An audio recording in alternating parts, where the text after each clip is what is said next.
আজকে আমার একটা পার্সেল রিটার্ন এসেছে। পার্সেলটা ছিল কোথায় দেখাচ্ছি, কামনা রানী, এটা হচ্ছে গাইবান্ধা পুলিশ লাইন, বোট বাজার। হ্যাঁ, এই আপুটা আমাকে দুইটা প্রোডাক্ট অর্ডার করেছে।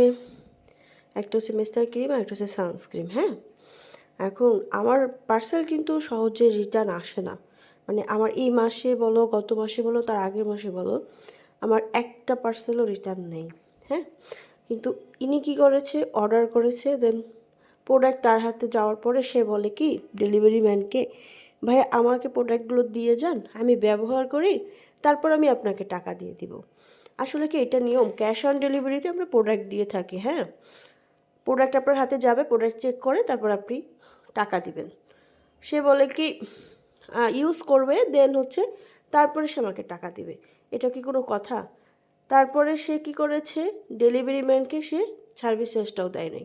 আমি তো প্রোডাক্ট তাকে দেবো না, কারণ আমি কেন তাকে দুইটা প্রোডাক্ট দিয়ে দিব? হ্যাঁ, সে ব্যবহার করে আমাকে তারপরে টাকা দিবে, এটার কোনো মানে হয়? মানে এ ধরনের মানুষ কীরকম মেন্টালিটির এদের, আল্লাহই জানে।